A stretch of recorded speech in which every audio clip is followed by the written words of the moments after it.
Hello friends, welcome back to the channel. मैं हूं आशीष और स्वागत है आपका अपने इस यूट्यूब चैनल में। तो आइए देखते हैं किसी भी स्टॉक का फंडामेंटल किस तरीके से फंडामेंटल एनालिसिस किया जाता है, किसी भी स्टॉक का फंडामेंटल कहाँ से और किस तरीके से क्या पॉइंट्स देखने होते हैं, ये हम जान लेते हैं। जितना हमारे काम का फंडामेंटल है, जितना हमें पता होना चाहिए, उतना हम फंडामेंटल उसका एनालिसिस करके फिर उसके अंदर ट्रेडिंग या फिर इन्वेस्टमेंट कर सकते हैं। तो आइए जानते हैं किस तरीके से और कहाँ पर ये देखने के लिए मिलेगा।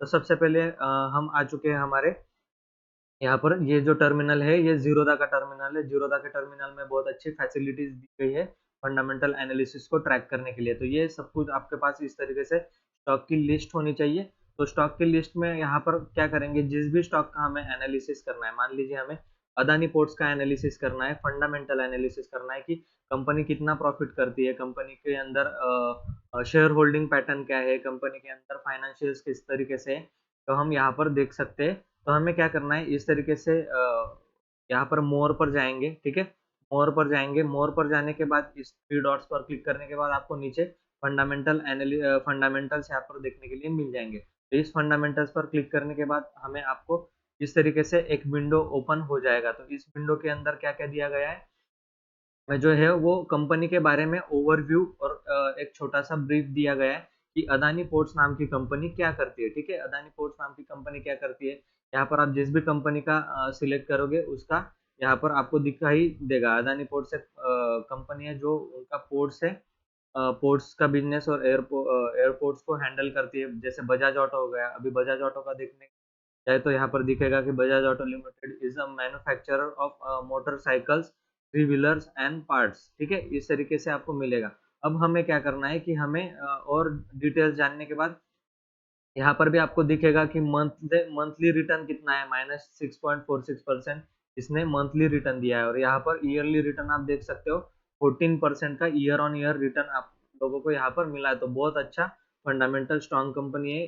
एक साल के अंदर आपका पैसा 14% से इसने बढ़ा दिया। अब प्रॉफिट अर्निंग रेशो जो होता है, पीई रेशो जिसको बोलते हैं, वो 21 है। मतलब जो कंपनी प्रॉफिट कर रही है उसके सामने जो अर्निंग रेशो है वो, मतलब स्टॉक्स का प्राइस जो है वो 21 के हिसाब से चल रहा है, जो कि माना जाता है कि आप लोगों को 30 के नीचे जिसका पीई होगा उसमें इन्वेस्ट करना चाहिए। ठीक है, 70 60 इस तरीके से अगर पीई होगा 50, तो कंपनी बहुत ज्यादा ओवर वैल्यू है, उसकी शेयर की प्राइस, उसमें इन्वेस्ट नहीं करना चाहिए। तो इस तरीके से 20 30 25 इस तरीके से अगर पीई होगा कंपनी का, तो उसमें हम इन्वेस्ट कर सकते हैं। ठीक है, तो ये बहुत अच्छा पीई माना जाता है।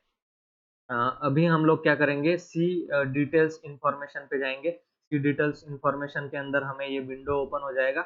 यहाँ पर आप लोग देख सकते हो ऊपर यहाँ पर भी दिया गया है स्कोर इस कंपनी का। तो किस तरीके से परफॉर्मेंस दिया गया है, यहाँ पर आपको वैल्यूएशन दिया गया है, बहुत हाई वैल्यूएशन है, ग्रोथ भी लो है इसका। अभी इस तरीके से हमें प्रॉफिटेबिलिटी हाई दिखाई दे रही है। एंट्री पॉइंट, अभी स्टॉक बाय करना है या नहीं करना है, एंट्री पॉइंट इज गुड दिखाई दे रहा है। रेड फ्लैग इसमें इस कंपनी में कोई नहीं है। अगर रेड फ्लैग कंपनी में होगा तो उसमें कभी इन्वेस्ट मत करना। ठीक है, तो ये ओवरलुक आपको यहाँ पर मिल जाएगा। यहाँ पर ऊपर के एक विंडो में आपको दिखाई दे रहा होगा, इस बार के हेडर में आपको दिखाई दे रहा होगा ओवरव्यू, फोरकास्ट। ठीक है, ये फोरकास्ट, यहाँ पर फाइनेंशियल्स, पियर्स, होल्डिंग। तो इसमें हमारे काम का क्या है, हम लोग क्या देखना चाहिए, ओवरलुक क्या करना चाहिए हमें। तो हमें जो है इसका सबसे पहले फाइनेंशियल्स देखना चाहिए। फाइनेंशियल्स को अगर देखा जाए तो यहाँ पर जो है रेवेन्यू, टोटल रेवेन्यू उनका एफ वाई मतलब 2021 में कैसा था, 2022 में कैसा था, 2023 में कब है। ठीक है, और ये अभी का दिखा रहा है। तो 29,300 ये सारे करोड़ में वैल्यू होंगे। ठीक है, यहाँ पर दिया गया है कि पूरे वैल्यू जो है वो करोड़ के अंदर है। तो 30 करोड़ के आसपास का इनका 21 में था, 2021 में। वो बढ़कर रेवेन्यू 35,000 करोड़ का हो गया, 35 36,000 करोड़ का, फिर 38,000 करोड़ का, और अभी 40। मतलब ये कंटिन्यूअसली रेवेन्यू में ग्रोथ कर रही है कंपनी, उनका कंटिन्यूअसली रेवेन्यू बढ़ रहा है इस कंपनी का। ठीक है, हमको पता चल गया। नेट इनकम हम लोग यहाँ पर देखेंगे कि नेट इनकम इनका बढ़ रहा है क्या नहीं। ये नेट इनकम भी इनका 4,800 करोड़, 6,000 करोड़, 6,000 करोड़, 6,500 करोड़। तो नेट इनकम भी इनका बढ़ता हुआ हमें दिख रहा है। ठीक है, बैलेंस शीट में अगर हम देखें तो बैलेंस शीट में हमें क्या दिख रहा है कि करंट असेट्स इनके क्या है, करंट असेट्स इनके कम होते हुए जा रहे हैं, और करंट लायबिलिटीज हमें देखनी है करंट लायबिलिटीज मतलब क्या कि इनके ऊपर कर्जा कितना है, इनको देना कितना है दूसरों को, ठीक है, वो जाता है लायबिलिटीज के अंदर। तो इनका लायबिलिटीज भी बढ़ा है। और करंट असेट मतलब क्या, अभी इनके पास प्रॉपर्टीज या फिर असेट क्या है, प्रॉपर्टीज क्या है, तो इनके पास में करंट असेट जो है वो घटता हुआ यहाँ पर हमें दिख रहा है, ठीक है। 14,000 करोड़ का असेट था इनके पास, वो घटकर अभी 10,000 फिर 9,600 करोड़ रुपए हो गया है इनका, ठीक है। तो ये एक थोड़ी सी नेगेटिव बात रहेगी इस कंपनी के लिए। फिर जाते हैं हम लोग होल्डिंग, शेयर होल्डिंग पैटर्न। मान लीजिए जो शेयर जो कंपनी का मालिक है उसके पास ही उसके शेयर्स नहीं है, ऐसा भी होता है। पर इसमें शेयर होल्डिंग पैटर्न बहुत अच्छा दिख रहा है मुझे।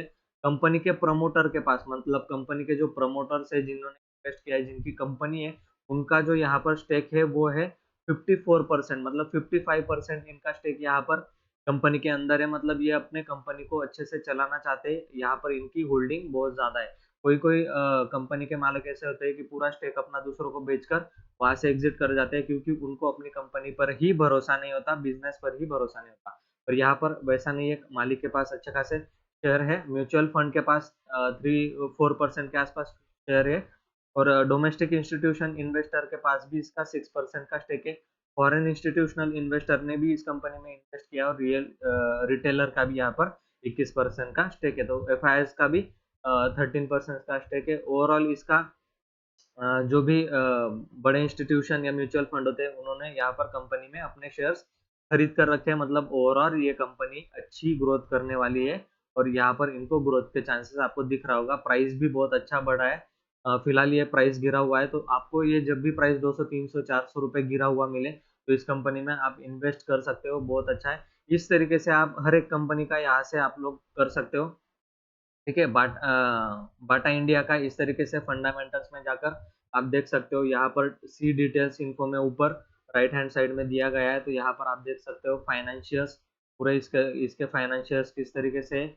और शेयर होल्डिंग पैटर्न बहुत इंपॉर्टेंट होता है। शेयर होल्डिंग ज़्यादा 50% से 40% तक की ज़्यादा से ज़्यादा इन्वेस्टमेंट होनी चाहिए।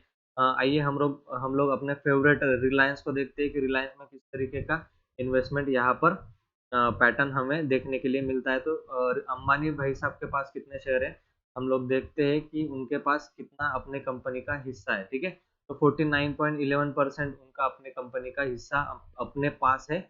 और म्यूचुअल फंड्स ने भी अच्छा खासा खरीदा है, डोमेस्टिक इंस्टीट्यूशन ने खरीदा है, मतलब LIC UTI इस तरीके से इंस्टीट्यूशंस खरीदते हैं।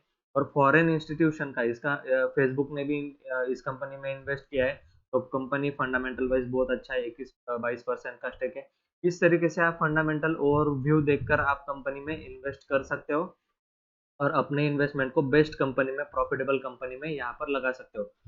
तो दोस्तों इस वीडियो में इतना ही था। आई होप ये वीडियो आपको अच्छा लगा होगा। वीडियो अच्छा लगा है तो वीडियो को लाइक कर देना, चैनल को सब्सक्राइब करके बेल आइकन के ऊपर प्रेस कर देना। मैं मिलता हूँ आपको अगले वीडियो में, तब तक के लिए जय हिंद।